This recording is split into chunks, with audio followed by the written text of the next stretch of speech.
Music, man. Music. Woo.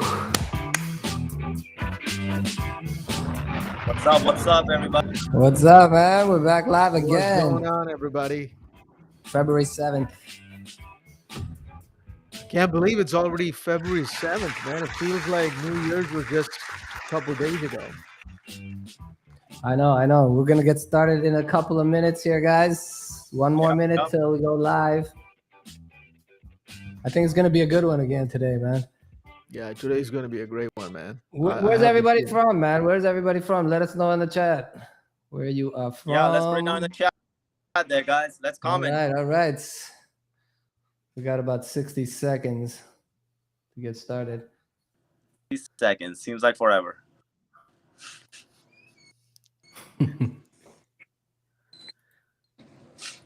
So, yeah, I guess we'll talk about it when we go on here. Did we go live on Facebook? I don't see it. It should be. Yeah, it is live on Facebook. Okay, let me check. Let me make sure we're live on Facebook here. All right, deal. Are we on? Is it live on Facebook? Are we live? Hey, Noel, can you check? I don't. Maybe I'm looking. Is it live on Facebook or no? I don't see it. Hold on, let me see. It says that it's live. It says unable to connect. Why? Yeah, see.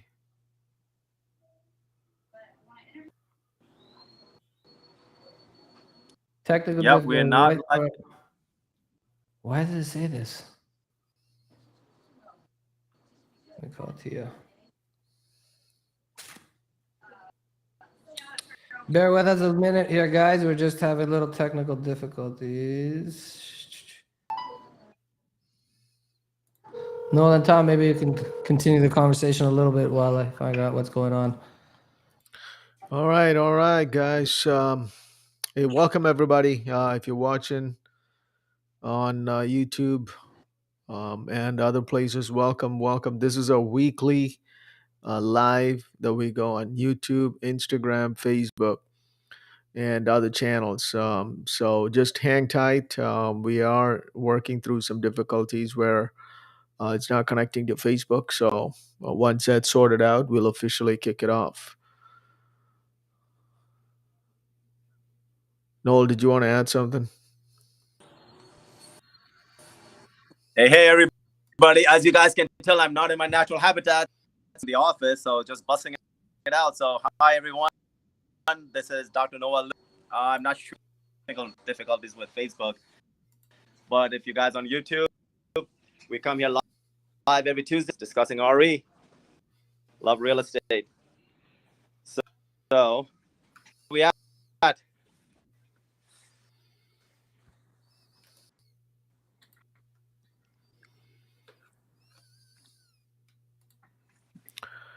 All right, today's topic, just for those on YouTube, is going to be a fun topic. It's all about in how much money. It's mostly about money and how much money you should set aside for investing. So that's going to be really interesting. This is going to be a topic that a lot of people had questions, and a lot of people still have questions about that right number to invest. So this is going to be really insightful because we are going to share what we learned and what we practice in our lives. No, absolutely, Tom. This is going to be near and dear to my heart. Today is, what do we need to save? What do we need to save for us to invest in real estate? So to all my colleagues out there, just one thing, like just a word of start earning pretty good income, right? Once we start making good income, what we do is we start standards. We start, living a lavish life. We start getting cars. We start getting boats, whatever. But here's my advice. Like even Jonny would agree to that. When you start making that income, what you want is a certain percentage based on your living standards. Use that to invest, and then let the boys. Right, Tom? I mean, what do you guys suggest on that part? Yeah, absolutely. Johnny, are you there? Yeah, I'm here. Yeah, go ahead. I thought you were on the phone. No, yeah, we're still trying to figure it out. So I mean, listen, we're talking about when we make a bunch of money. Okay, so we always talk about, hey, we need to invest in real estate. We need to invest, and we need to build passive income. But we never talk about how much should we invest, though, right? I mean, like, what is a good guideline for how much we should save? How much should we live off of? What should it be, a percentage? Should we just live as we please? And if we worked hard to get to this point that we have a higher income, that if we feel that we want to buy something or do something, we should just go do it.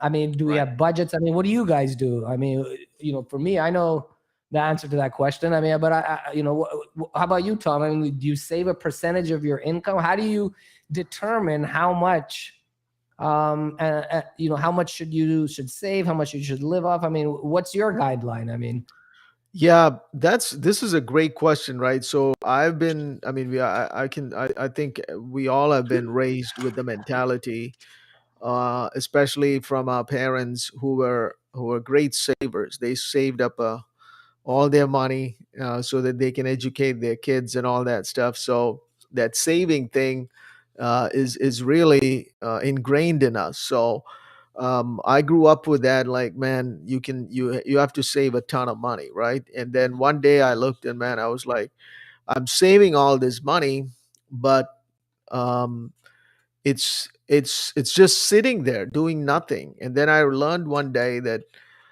I mean, I was investing in stocks and all that, but besides that, the cash is just losing value, guys. I mean, so basically, saving is not really the way to go. I mean, what is the way to go, guys? The way to go is investing, right? Not just saving, but taking a portion of that and investing that. I mean, we'll talk about what is the right number and all that, but you got to get into the mindset of not just saving, but investing. Everybody's got different vehicles. We talk about real estate here, so I want you guys to think about that. Not just save the money, invest it so that it will start producing cash flow, so that it can supplement your active income. So Tom, that's a great point, because we got two, actually a lot more, but we'll just for simplicity, we'll break it down to two kinds of people. So one kind of person, let's just go and blow it out, right? So they basically they Yep. are like hand to mouth kind of deal. Group of person which is really, really conservative, they will go ahead and save every single penny, right, and staring at it and not knowing what to do. So in both these cases, it's a pretty bad example. So once we divide these groups, then we have to see, like, are you a W-2 earner, or are you so with a W-2 owner? I mean, you practically we just paying about 40%, like to Uncle Sam. Remaining, now you got to live off that, and you got to think about. Wait a minute. Can you So can you repeat that again? How much to Uncle Sam of the money that you earned? Did you say? so let's say we pay about 39%, close to 40%, right over there. Now we got like 60% left. So what percentage of that do we live off? Save. Now, if it's like one of those penny pinchers, they will just be saving and saving. The will who actually just go out and blow the whole thing out, like after taxes on hard income. We kind of want to shed some light there. Like, if you're a business owner, we got to watch our finances. We have to watch our financial statements. And if you're a W-2 owner, you have to watch your taxes and what can you invest. So if you start thinking about investing every single month, we can actually take that and accumulate that into a certain amount at the end of the year, and then think about investing into real estate, like sometime in month 6, one in month 12.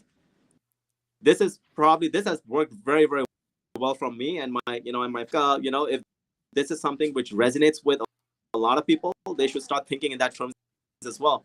It's comfortable for you, right? I mean, Johnny, do you have anything to add to that? Like, I know you're endodontic, so what goes No. through your mind when you are thinking about how much to take?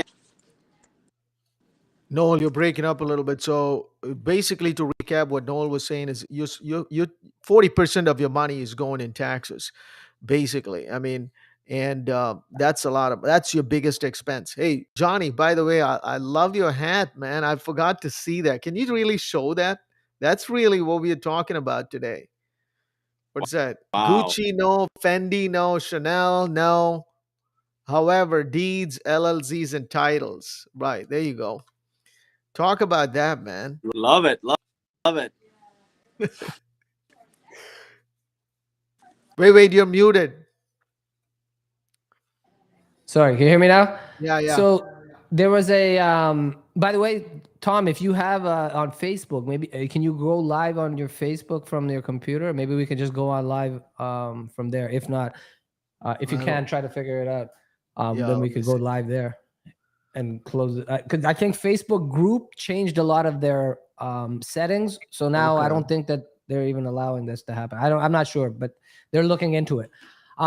In the meantime, though, the richest man in Babylon. I read a book called The Richest Man in Babylon, and Babylon was the wealthiest society ever, in human history. And it was a town that was built in a desert. There was most cities are built near rivers or ports or these type of things. Here, this was just in the middle of nowhere. And it flourished with the biggest entrepreneurs, the best artists and architects, and everybody came there, and it was an enlightened place. And the wealthiest man in Babylon, his rules for getting wealthy was, let's see here. Tom, okay, Tom's back. And one of his rules to becoming wealthy is that you have to save a percentage of your income. In his example, he's saying you have to save at least 10%. But then saving it doesn't mean, okay, you save up this 10% and then now what do you do with it? So the next thing he said is you don't go and spend it. You go and make it work for you so that it earns for you, right? And then you make sure that you invest it alongside wise people, smarter than you. You don't invest it with and just follow any trend and follow somebody that doesn't know about money. You follow people that are wiser, know more, and then you invest it into cash flowing things. The point is that he said that you have to, no matter what, put that percentage aside. Be disciplined and learn to live off of a certain percent of your income. If you're a beginner dentist, I would say, hey, listen, you're just graduating and you're just coming out of residency, keep living like a resident for 5 years and live off of 30% of your income, right? Live off of 30% of your income. If you live off of 30% of your income, you still will be able to upgrade your apartment, right? You can still get better than Hamburger Helper and macaroni and cheese. You can still, you might be able to go to Cheesecake Factory, right? But the point is that if you live off of 50% of your income and put 50 cents to every dollar into another account that's only a savings account that's only for investing and only that. And I'm not going to touch that account no matter what happens. I can't even touch it even if there's an emergency. I don't have that account doesn't exist. This account is only for investment. And then when an opportunity arises, you have capital that you can deploy and invest and get that money start working for you. The more money that you have out there working for you, the less that you have to work for that money. That's what we've been talking about for all this time, guys, on the live, right? So when it comes down to proportion, now say you're already, well, that boat ship sailed. Now we've been practicing for many years. We have families, we have big houses, we have cars. We can't afford to save 50% anymore, right? But we can discipline and say, well, we got to live off of 80% or 85%. At least at the minimum 90. If we can live off of 90%, at least I can put away 10% of my money. Even if I make $300,000, like $180,000 after taxes, if I save 15%, I'm still going to save $30,000. So that discipline that's something we don't talk about at all. But if you don't have the capital to invest, how can you ever invest? So learning a budget, I think, is important. I mean, Noel, do you have a budget? Like, tell us about your personal budget. When you make income, what do? Do you put a percentage? What do you do with your with your money? I mean, for every if you got $1,000, I mean, how did they get allocated to buckets? What do you do? You're muted. Yeah, there you go. Go ahead. No, we can hear you now. Go ahead. Yeah, what you just said, John. You save, like, if you got a big house, you save like 10%, and when you're a resident, you save about 30%. And you live like a resident. That's so true, because a lot of people, once when they get their job, they go out and now, in terms of my personal self, I just break it down into one third, and one third. Now that 1/3, it's going to be like just basically just putting it in for, and then the second 1/3 is going to be basically like for investing, for any kind of stuff. Wait, what was the first 1/3 for? You were cutting out. What was the first 1/3? So the first 1/3, I would break it up. I would take that and I would just put it towards what you may need, right? You what? would Your take needs. that, keep it on the side. Expense, like personal expenses? Yeah, exactly. And the second 1/3, I give it for just for investment. Now that is so important, because now I know with that second 1/3, just make it grow, and then that first 1/3 eventually. So that is how I like to operate in this. What about the last third? Taxes? Yeah. The last third, I save it for taxes, Uncle Sam. People will be like, why 1/3? Because the first 1/3 that you're saving for tax for real estate, that can offset some of that in dollar cost average. So you can definitely offset some of the. Now, this is a problem here, Noel. Noel is a very rich guy, right? So Noel can afford to live off 1/3 of his he can afford to live off 33% of his income. Cash flow investments. Well, yeah, that's in your investment, but I'm talking about your personal expenses.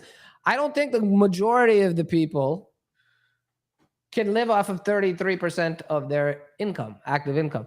So, I mean, I think this is an atypical example. Well, here's the thing, right, Johnny. I mean, because you're actually, wait, hold on. You're actually saving 50%, right? If 1/3 is taxes, so that means of your disposable, of your net income, right?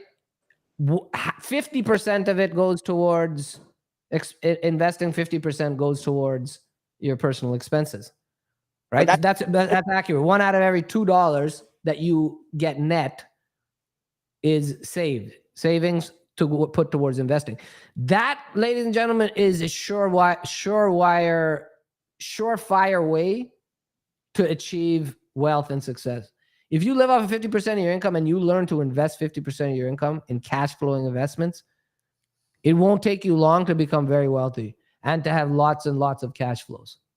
And that's why I say, if going back, I wouldn't have got the Ferrari when I was 3 years out of school. No, there's perks that being 31 years old and having a Ferrari and living in New York City. I mean, I'm not going to say that was. I'm not going to take away from that, but I'm also going to say that the income that when you take active income that you're heavily taxed on, and then you go buy things, whereas instead you're like, well, listen, I'm going to live very, very frugal. I wouldn't even say frugal. You don't even have to live like a resident. If you live off 50% of your income, but you're making $400,000, $300,000, you're still living pretty goddamn good, right? So you're still living much better than a resident. Your lifestyle will improve. It's still not to the max that it could be, but you're doing something smarter, because now half of that money is going out there to work. It's getting busy. It's working for you. And then you go to that another year, you live off 50%, another 50 huge chunks of income are going and working for you. And then you do that for a third year, a fourth year, and a fifth year. All of a sudden you have over $1 million of equity. You're a millionaire already in 5 years. So now the game gets even easier. Now the cash flows from $1 million, 6% is $60,000, which is 120 of income. Of dental income, 100K of dental income. You got an extra 100,000, make an extra $100,000 a year now. And then you continue, but now you can, I'm going to push it back a little, but live below your means at the beginning. But I'm not a proponent of living below your means forever. No, life is too short. I'm not one of those guys, live thrifty, live frugal, and struggle for the rest of your life and just, I'm somewhere in between. Yeah, you need to be a little bit of that. But once you get to a certain point, you should enjoy your money too, because what's the point of having it otherwise? You know, so a lot of these guys, they never spend in the end. And I do spend a little, and and I'm okay with that, because I think there's abundance of money out there. And, you know, if you have abundance mindset, that money is going to come to you anyway, as long as you keep making the right moves and you're doing things proportionate to what you have. Now, if as time goes by, your level of dental income will continue to increase because you become a better dentist, you get more experience, you can see more patients, etc. Your income goes up, but you still live off of those proportions. So now your lifestyle will expand because you're making more income, right? But if you still live off of that proportion of 50% and you're still dumping 50% of even a larger income now, then those cash flows really snowball, right? That's when the fun and the magic happens with real estate. And if you keep doing that for 10, 12 years and you're out of school, you're 28 years and 12 years later, you're 40 years old and you're a multi-millionaire with income replacing cash flow. You now have 2x of what your monthly expenses are. Go out and 3x it now. Whatever your monthly expenses, go out and get passive income that's 3x your monthly expenses.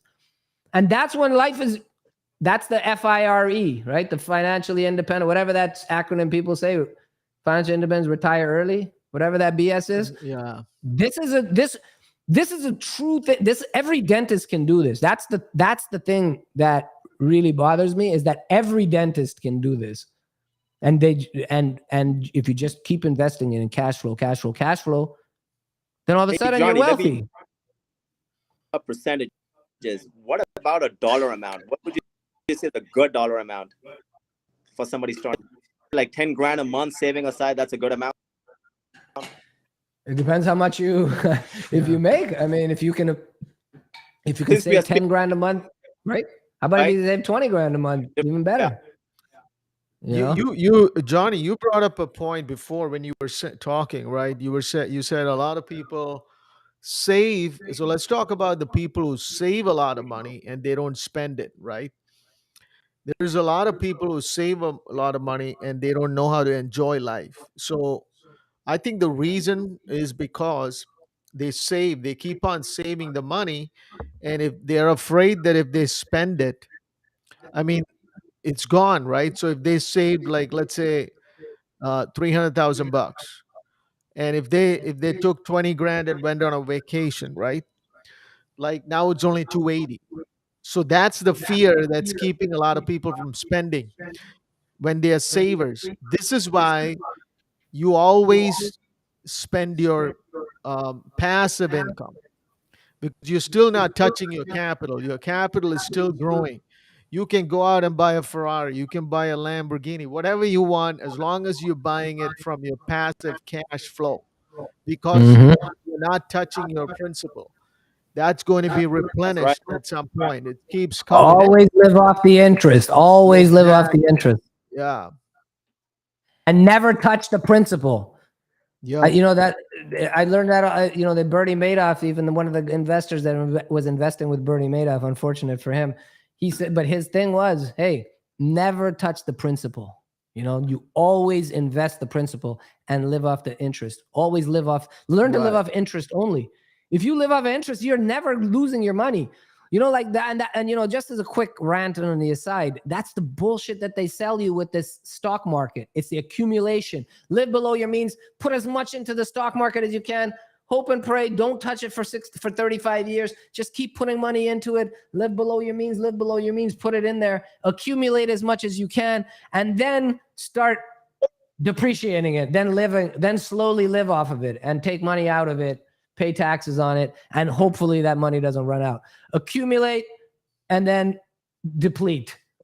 Right. Terrible strategy, right? Here, this is completely different. You're living off the interest. Yeah. You're never touching that. Principle's not going down. So that's the beauty of real estate, is that you can live off of income. The income is generated by the profits from the property. And the wealth building, that happens on its own. But the cash flow is what you need. And the cash flow is the only thing that you can spend. If you don't have money to spend, how do you go pay your rent payment? How do you pay your mortgage payment? How do you pay your car payment? How do you pay your insurance payment, your taxes? property taxes, all of these things that you still have to pay. If you don't want to work, you need income to do it. Or you got to go sell stocks, whatever you have in your stock portfolio, pay long-term capital gains on it, and then use that money. And then your principal is also going down. Your net worth is starting to decrease as you spend your money down, which is a more compelling strategy for you. I know for me, that's why I went all in on real estate. Zero money in the stock market. I'm out of the stock market completely. There's one more thing we need to add to the equation, and that is the other line is increase the business. Okay, that is what I truly believe, and that is what a lot of increasing a top line, you keep expanding and scaling. That is where you're going to get that extra cash flow that's going to cover not initial investments that you're going to be putting into, which is not going to be cash flowing initially. So all that money that's being generated from your business, get that into producing assets, and that's where the wealth is going to be built. And what Tom just said, take that savings, put it back in, let it work, and keep going back out. Right? You never want to like trade time and money forever. And the last thing, people go like they're doing really, really well with their business, but then they are going out and that's just buying yourself another job. You might as well just focus on the main thing, and then start doing the investment portion. Yeah, absolutely. Yeah, you said people are making, especially dentists and medical professionals who have a lot of income coming in. They go and become an active. They go and buy a property, and then they start managing it, and then that becomes a second job. Is that what you were saying? Buy those single family homes. They'll buy one. They'll buy two. They'll buy three. They'll do short-term rentals. They'll do long. Manage all the tenants. And then they will be like, oh yeah, I own those assets, and that is my passive income. You know, people need to understand that your passive income is, if it's truly passive income, just be good at what you're doing. Kill it. Yeah, totally agreed. Yeah, I mean, rather than go and buy another job, focus on your main job, which is where you're going to maximize your return. If you're going to spend your time, you got to spend your time in your main business, because that's going to give you the best return for your time. And then take that money, invest it in real estate, generate that passive income, get those tax benefits, spend it as you want, and that's the surefire way to build not only wealth for you, but for generations to come. What do you guys think? Is it a good stopping point? I mean, I think we covered. So, man, I think there's too many gems here, man. My head is blown, man. It's exploding right now. Yeah, I mean, this is great, man. I wish somebody taught this in high school, college. You All know, these things, before because I got nobody my talks about Ferrari, it. man. Yeah, Before I went and bought the Ferrari and the i8 and all these cars.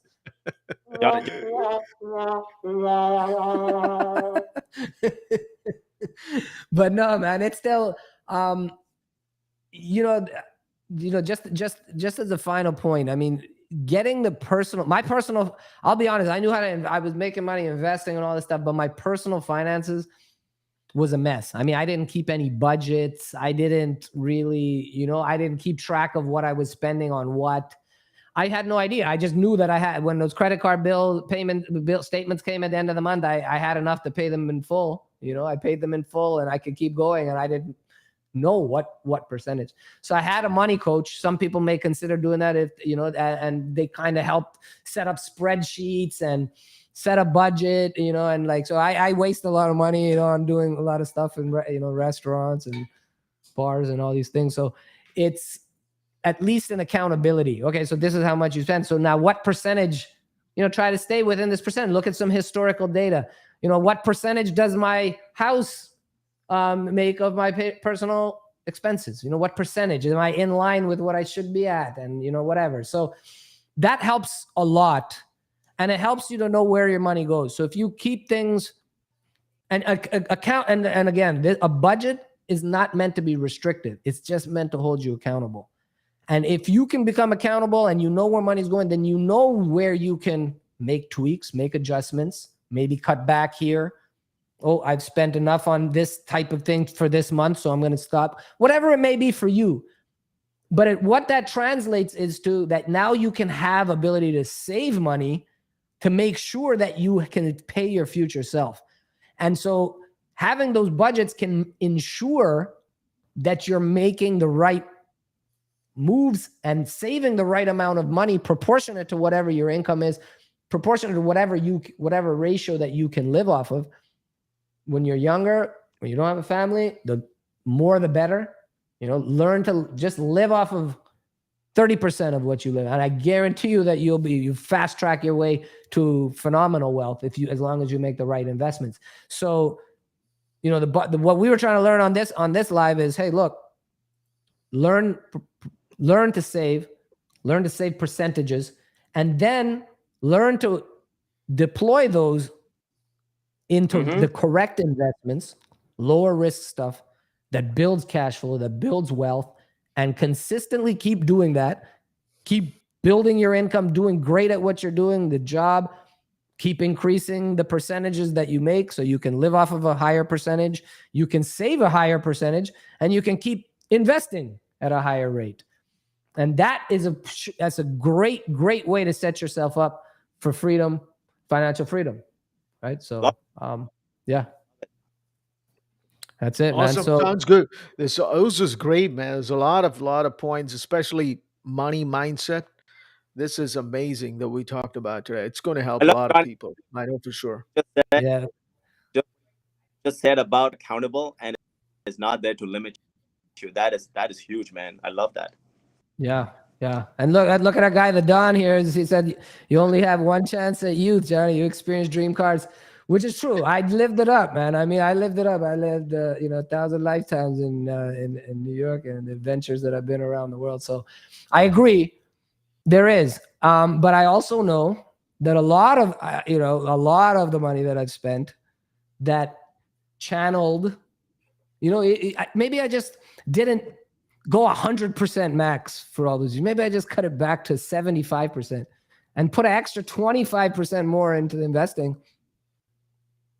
You know what? I don't care, man. We're getting wealthy regardless, so it doesn't matter in the end, I guess. But, but don't kill yourself and cut yourself short and miss out on life too. I think that's an important point. I mean, as my immigrant parents would disagree. I didn't even tell my father for the longest time that I got a Ferrari, because he would kill me probably still, So I know. And what about you, Noel? I mean, I'm not the only guy that's a Ferrari driver here. Noel, I mean, no, man, right. You're right, Johnny, because life is short. And for me, these my fuel boosters, my rocket boosters, right? These are like fuel to keep adding into the fire. And that's what, when I buy these toys, I mean, it hurts, but hey, that's okay, because you're making. We're gonna go make it anyway, man. Yeah, and plus YOLO, isn't it? YOLO. Good feel, Johnny. All right, guys. Yeah, that was a good one, man. This is great, man. This was an awesome live, like usual. So we're gonna be back again next week, Tuesday, 7 p.m. Right. Eastern, 6 p.m. Central, and we're gonna be bringing in we have some plans to bring in some great guests. And we got some great things coming, guys. So we will look forward to seeing you guys next time, innit? All right. Sounds Next good, week. everybody. Bye. Yep. Bye, everybody.